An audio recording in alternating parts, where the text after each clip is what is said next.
Hello, everybody! Full interest! Yay! Woo! Yay! Slightly late because I had a graduation ceremony yesterday, so Yeah! here we are. Woo! Only slightly late is better than.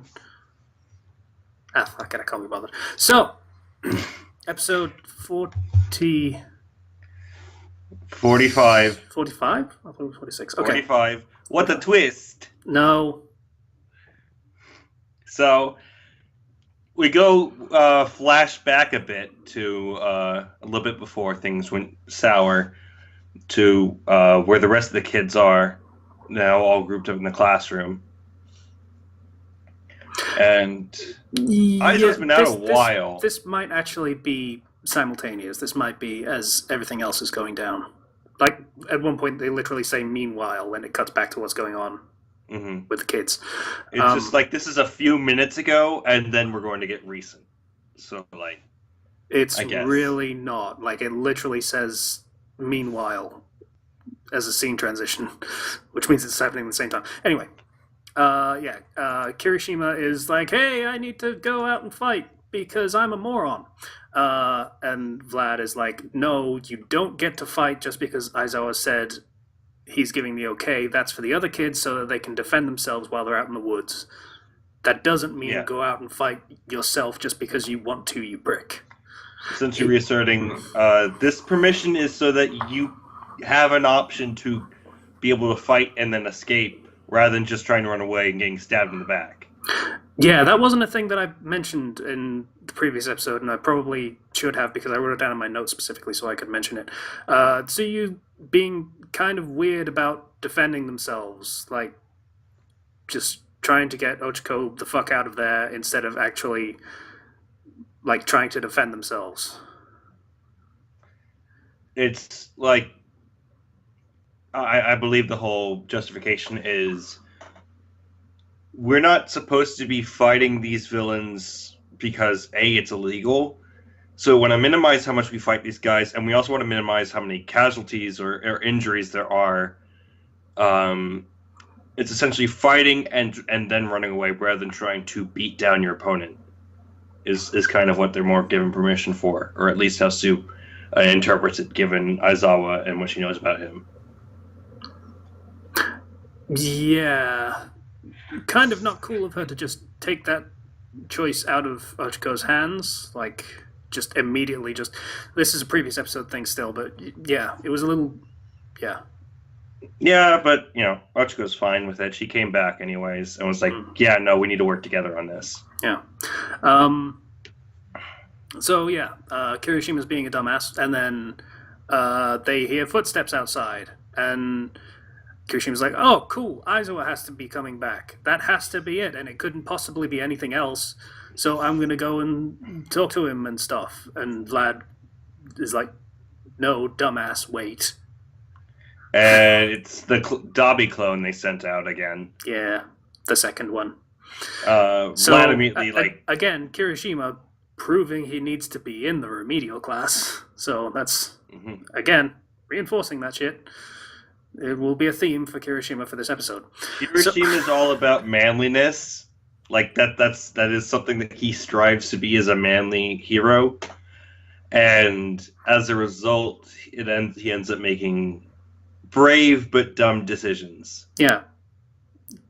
In his quest to become manly, he conveniently forgets every single fucking time that he's a kid. So, yeah. In fairness, that is something that is very common in teenage boys, but yeah. Doesn't make it less annoying. Go figure. So Vlad immediately uses his quirk Blood Control to solidify a bunch of blood he shoots out of his gauntlet. Presumably he feels a little woozy afterward and will want to have some orange juice or something. Perhaps presumably. Or maybe that was a lot of blood is what I'm saying. Fucking Christ.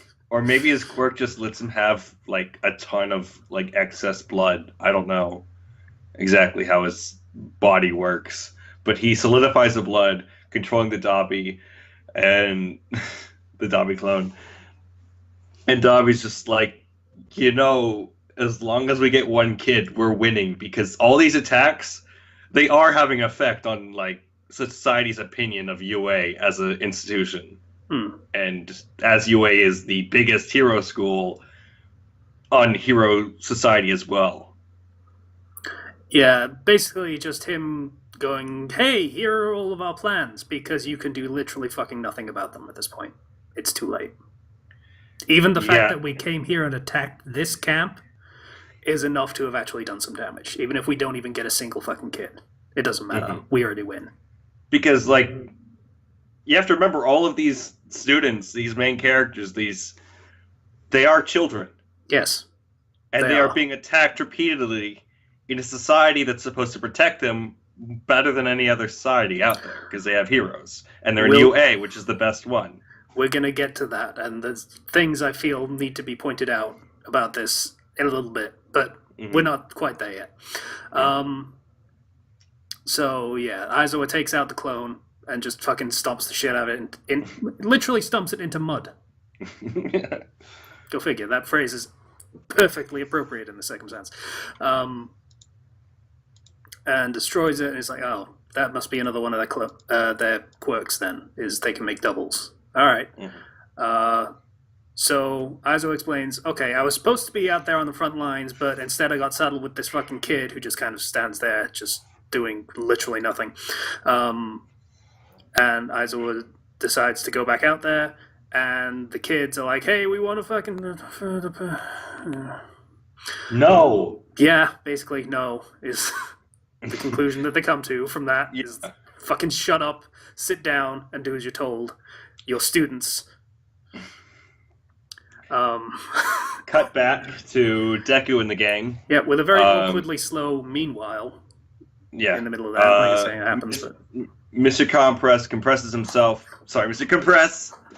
Mr. Compress just sounds fancier. I don't know why.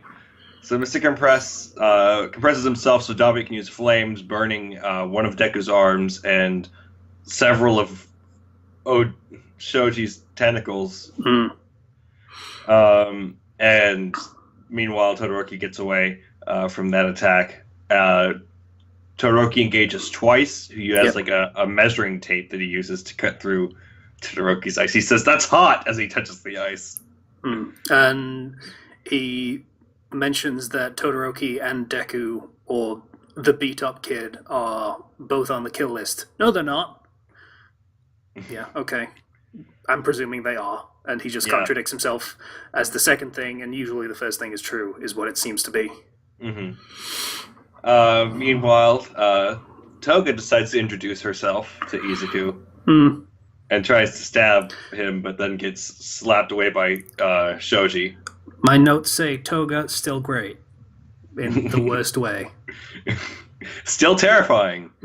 The voice actress, just after she gets hit away, of just like, yeah, no, it's on now. Yeah, that giggly shit just kind of goes out the window as soon as Shoji interferes. It's like, all right, I don't like you, but I'll cut you anyway. Yeah, you're not my type, but I'll cut you anyway. And they're all great. They're all fighting until Shoji reveals, "I got the marbles. They were in his pocket. I'm so smart. We got this. We just have to run away now." Yeah. Then they run. Nomu's there. Yep, Nomu's there. Dabi wants to go after the kids, but Mr. Compress stops him. Nomu's there. They dodge out of the way of that, only to kind of get stopped by Kurogiri. And they are vastly outnumbered. So Kurogiri is like, okay, we're pretty much done here, so we're gonna fucking leave. Everybody into the portals. Get gone. So Toga leaves. It's like, bye. I'll see you later. See you later. Yeah. Twice just like swan dives into one. And I believe Dabi doesn't go through. This is the point Dabi's where about to go through. Yeah, Mr. Compress reveals, hey, dumbass, I'm a magician. We're all about misdirection. So if I'm showing something to you that seems very important, it's probably not real. Takes off the mask, sticks his tongue out on that. He has both. And then they're like, oh. And then he like reveals the other two are ice and basically just I looked. It doesn't show the blood really, but like I believe he just destroys some of Shoji's tentacle arms by doing that because he was holding them. Hmm. I did not notice that. Hmm. So it turns out, yeah, he has them, and he begins to do his magician monologue because that's his thing. He Yep. has to be a good showman. And a final bow as he just sort of half steps through the portal to finish the show. Which is when Clutch Save Aoyama just sort of just blasts him in the face with a laser. Sniper rifle, dick laser, Yeah. just God damn, headshot. that was, yeah. Good job, buddy. Like, So mm, our heroes run to try to get the things before they fall or get snatched back. Deku falls because his arms are broken and mm, he's got a major shock of pain as adrenaline can only take you so far. And then Shoji grabs one, and right as Todoroki's about to grab the other, Dabi snatches it. It was like, yeah. oh, what a shame, Shoto Todoroki. Yeah, that's probably where a lot of the theory comes from for, yeah, that theory. Yeah. Is just him immediately knowing the name. Point of order, they know the name because he's a Yeah. target. So, Point of order, yeah, Toga knew everybody's name already. They did the research. yeah. It's just mainly uses fire, is a villain, would have a very good reason for being a villain if Endeavor was his dad or something. So There's a lot of reasons you could be a villain, and fire quirks are probably not that yeah, uncommon. I would like Deku's dad breathes fire, Yeah. so it's really not that hard to come by.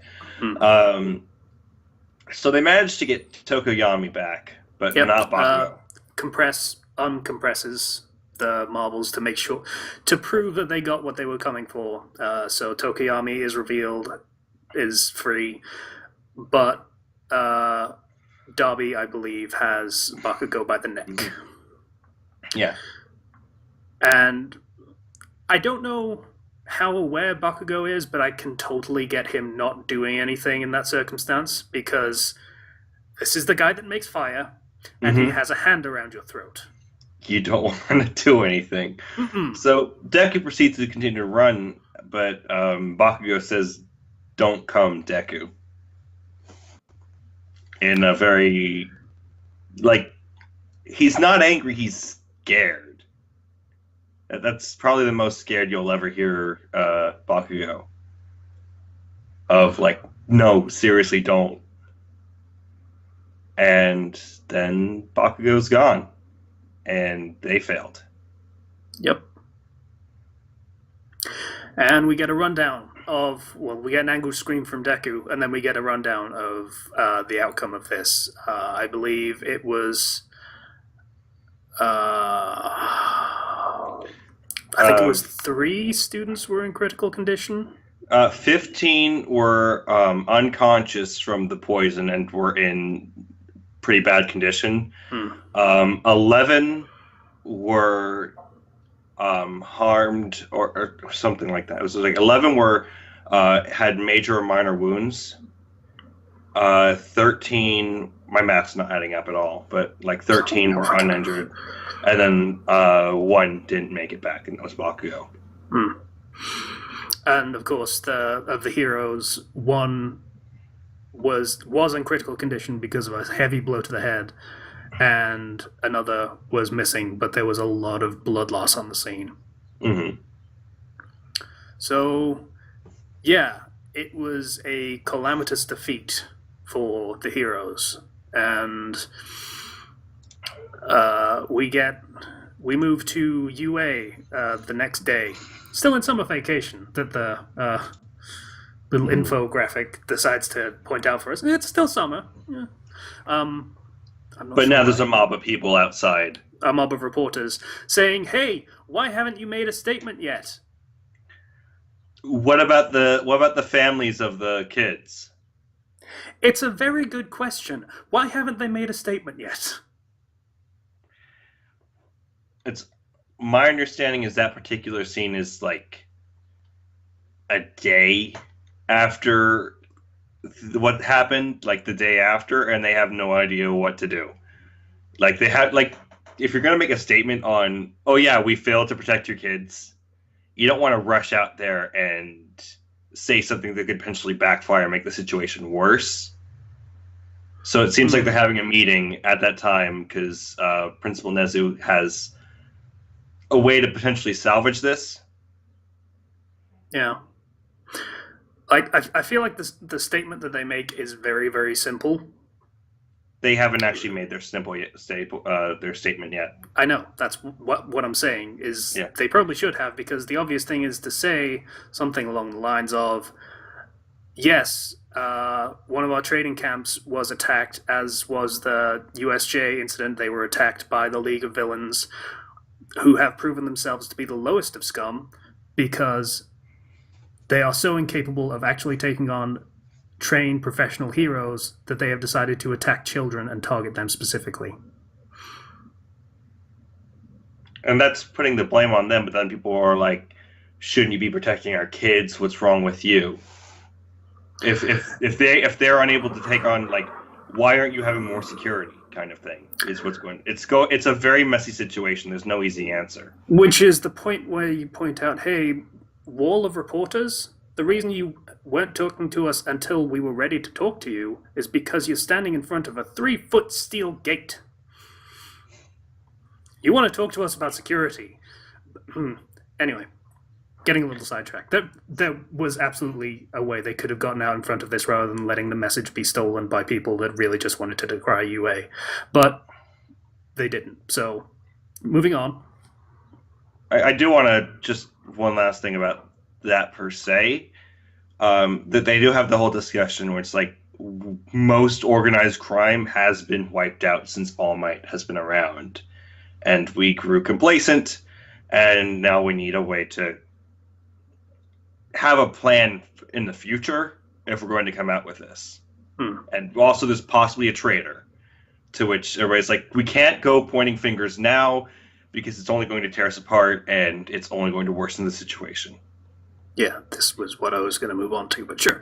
Yeah. I'm helping. Yeah. So yeah, President Mike is basically leading the charge against, hey, there's a traitor, we should probably look into that. And everyone else is like, that could go badly, and basically just kind of put it off. Which, the logic is kind of sound, but also, I mean, yeah, they've determined that there definitely is someone that's leaking this information, which means we have to assume from now on that anything we plan to do, the villains are going to know about it. Mm-hmm. They just have to make that assumption from now on. So, like, the whole US thing, that's one thing, but when they specifically took measures to limit the amount of information available, that means that the only people who could have possibly leaked this would have been a teacher, or if a student had a GPS signal they were sending out on their phone. Which has led people to many theories about possibly who, if any of the students are, if any of the teachers are. And as far as I'm aware, we still don't know in the manga, right? We still don't know. Okay, which means I'm free to speculate without freaking Zero out. Yeah. I might be leading to Kirishima, to be honest. A little bit. I think the most popular choices so far are either Vlad or Toru. Toru's easy as a just kind of a option for who the traitor would be. It's too simple. It's a character we barely ever see that doesn't really do anything at any point because she can't, more than because she doesn't want to. People have pointed out how specifically her and Aoyama were unaccounted for at the USJ. I mean, the Invisible Girl being unaccounted for is kind of, I mean, really, that's your problem? Is you don't know where the Invisible Girl is? I think the thing is what she says about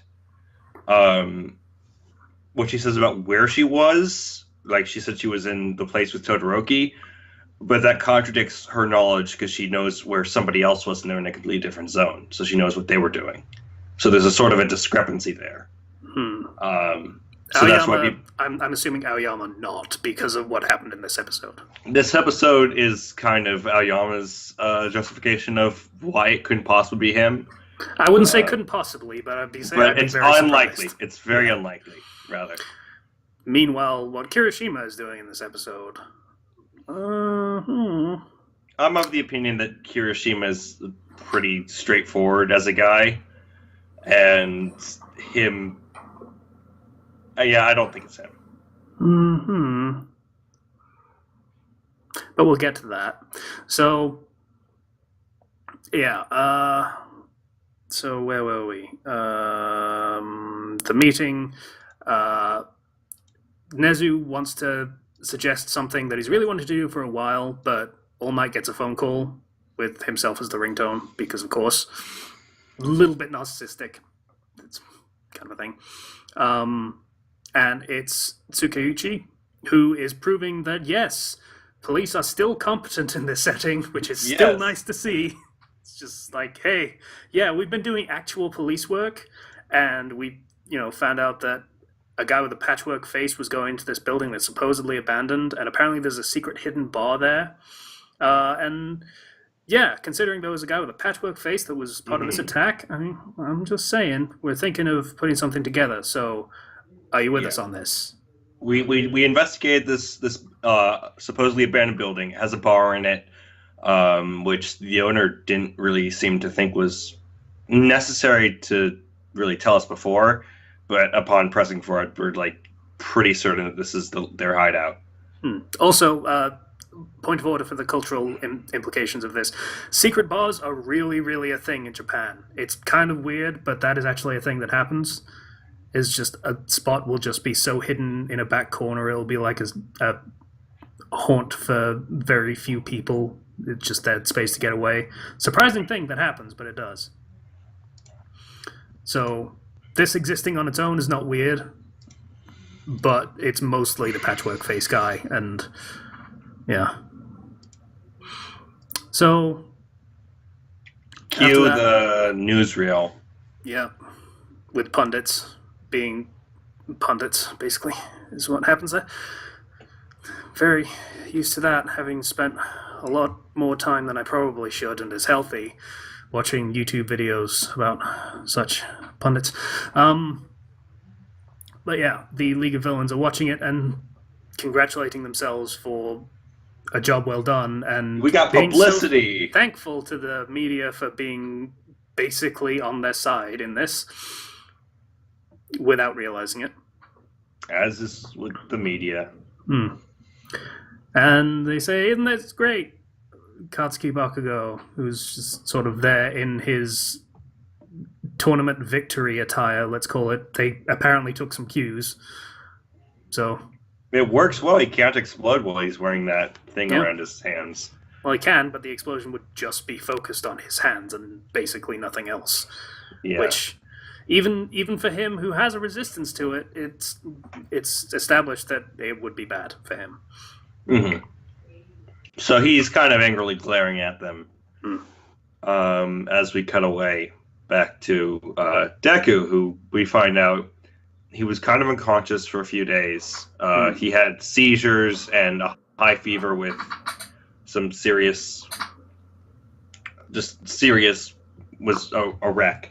And I was wrong about what I said before about the whole thing where he was told with his last time he wrecked his hand that he could potentially lose the use of his hand if he overused it. He wasn't told that then. That's going to be the ramification for what happened just now. Is that it's going to be, if you keep doing that, you're going to potentially lose the ability to use your arms at all. Yeah. So he's been fucked up, but he finally wakes up and sees a plate next to him with a note from his mum saying, "Please eat this, then call me." Flashback to his mom freaking out after the whole Shigaraki cornering him. Oh, honey. Best mom, This except mine, but also best mom. this stuff. What I like about this that a lot of other shonens don't do is that they consider a lot of the surrounding context. I guess, like the people that aren't necessarily plot important, it will still impact everything that happens. Will still impact them, and yeah. Sorry, you were saying. Just the idea of, no, you can't just keep screwing up as a school with these villains attacking, because that will actually start to shake society's trust in you, which is the basis of society right now, is the trust in the hero system. As well as also, if you're going to get screwed up, your parents are going to want you to stop screwing yourself up. So yeah. So then Kaminari comes in and says, "Hey, you're awake," and then the entire class shows up, save for like 3 people. Or 2 people. No, 3 people, yeah. Who are still injured. Like, I think it's Toru and Jiro are still recovering from the poison gas. Yep. And Yaoyorozu is in a separate ward, recovering from a head injury. Yeah. So Mineta brought a melon. Yeah, Mineta brought a melon because, okay. I suppose technically it's thematically appropriate that he would feel like melons would make Deku happier. It usually happens for Mineta. Anyway, big old melons. I'm going to stop now. So they talk about what happened and what's going on, and mention that Momo did a cool thing. It basically cuts over to Momo and her giving a tracker to All Might and I believe Tsukauchi, saying this was attached to one of the villains. It should lead you to him, wherever he is, which might be where they're based. And All Might compliments her and says, "Hey, you were said to not be very decisive, but well done." Yeah. Holy hot damn, well done. It's actually like really good because you can just create a tracking device. There you go. Yep. That's the first time we've actually seen Yaoyorozu like create complex electronics, which just kind of goes to show she's really smart. Yeah. Really smart. I also want to point out that Deku has a small speech about how he did exactly what Aizawa said he would do, which is break his body saving one person and being unable to save another. Todoroki says, Bakugo is still gone. I think it was Todoroki. Yeah, it was Todoroki. And they're like, shut up, he knows that, and launches Deku into the speech about how if he can only land one punch, then he's useless, and there would always be people he wouldn't be able to save even if he wanted to, but that Bakugo was right in front of him and he just couldn't move. Because he had already broken his body to save another person. Yep. Yeah. So, Kirishima decides to step in here and be like, hey, why don't we do something? We can get Yaoyorozu to make another tracker, another signal receiver thing, and then we can go find Bakugo ourselves and save him. To which Ida is like, "No, I did this whole thing going off by myself. I'm not doing this. I will not let you do this. Trust me, I've had character growth. You haven't. This is an incredibly dumb idea that will backfire spectacularly. No. Like, my brother ended up in a hospital bed and I went off the rails. Right now, Deku's in a hospital bed. I don't know. Yeah. He's absolutely right about this. This is an incredibly stupid idea because they're planning on going on a rescue mission that the pro heroes are already going on. What does he think they're doing? Just sort of sitting on their hands? Yeah. Which is where we're getting to the point where I'm like, I could see it. This is I get the very simple view of his character that's just, yeah, he just wants to be a man's man and wants to do everything himself. Sure, fine. But this is also a plan that would basically lead a lot of young heroes into the line of fire and could possibly get more of them captured or killed. Which is also what would have happened if he'd gotten people to go along with him wanting to go out and fight in the woods. So the whole thing about Bakugo is like his best friend, and he couldn't save Bakugo, which is... I know like stuff about his backstory because we've gone to that part in the manga, so I understand where he's like coming from per se. I just don't like Deku just woke up, just regained consciousness after being like delirious with fever and having seizures all through the night. So it's like, yeah, let's go save Bakugo, Deku. Let's do this. Yeah. That's not exactly arguing in his favor there. It's like, hey, incredibly injured person who is barely coherent right now. Let's go on a rescue mission against some of the most dangerous people in the country. Yeah, I don't agree with Kaminari's, not Kaminari, Kirishima. Kirishima's approach here.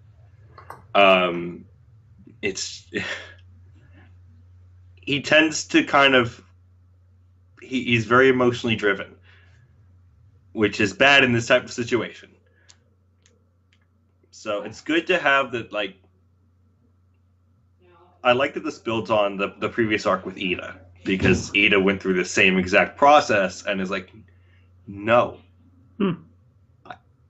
This is incredibly stupid, and also we're not allowed to fight. Remember that?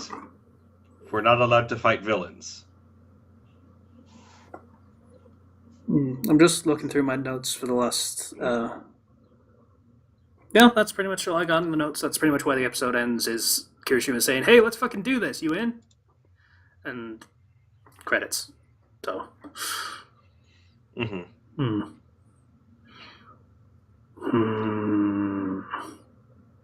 Yeah, it's working for the villains, unfortunately.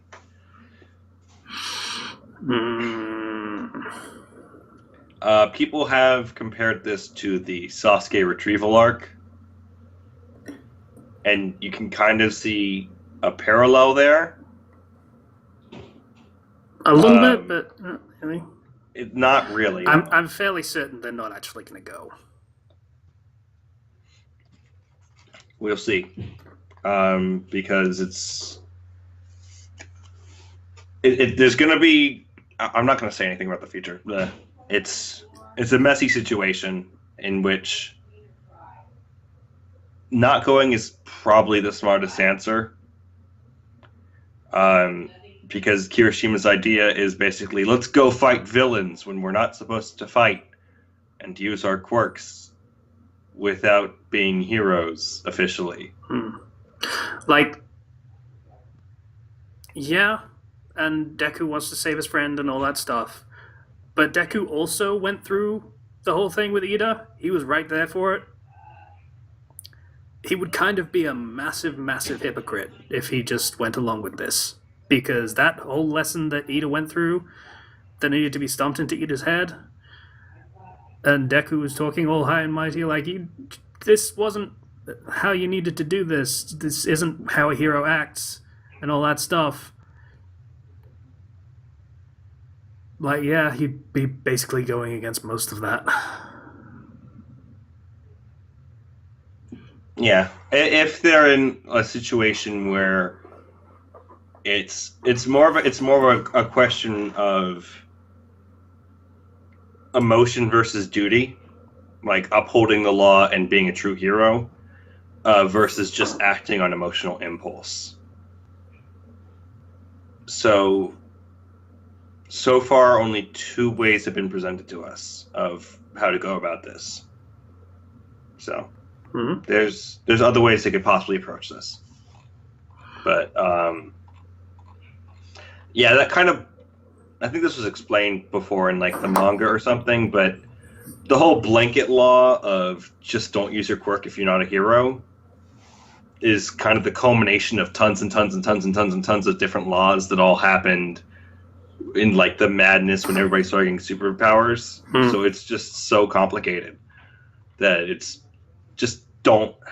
And the whole point of the training camp was to get them stronger, so they could take their get the professional licenses, so that they could do some hero work in emergencies. Yep. Which they don't have yet. Yeah. So, anything last minute to say? I like this episode. I think the voice acting... Right, we should probably say this was a good episode. Like, I've spent so much time theorizing and shit, yeah. We like the fact that we're doing this. I really liked this episode. I love the voice acting. It was all really just spot on. Because when you read the manga, the don't come... Like, things like the don't come Deku, some people interpreted that as Bakugo being angry and pissed off and not wanting any help.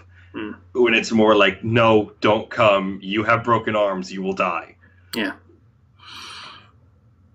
Which you're still cares watching a little bit. You still watching the sub, or? I watched the sub and the dub. All right. And the voice acting for both is really great. I like the sub version of Toga a bit better because she really drops the emotion from her voice a lot faster, and it goes really like monotone. It's great. Like a menacing. I'm not a fan of the monotone thing. It's a menacing sort of monotone. I can't really describe it. It's not as it's not a Ray sort of monotone. It's not like that. It's not as bouncy as I feel like Dub Toga's was, which still has a little bit of bounce to it. It's more intimidating, I feel. But Deku screaming. I mean, that can run the risk of like just not feeling like the same character, though. Also, is a thing that can happen. Which, if for a crazy person, I guess kind of makes sense if it's sort of a split personality thing. But it's not really, from what I'm getting. It's just she's just that crazy. In the sub version, it was. I highly recommend you just listen to the sub version because she does that several times, where she goes into a more like serious kind of intimidating tone of voice, where she doesn't quite do that in the dub. So different strokes for different folks, I guess. Yeah. Good episode. Yeah. So that was episode 45. We're not saying the title because that's a stupid title. What a twist. No. Next episode is going to be interesting. So,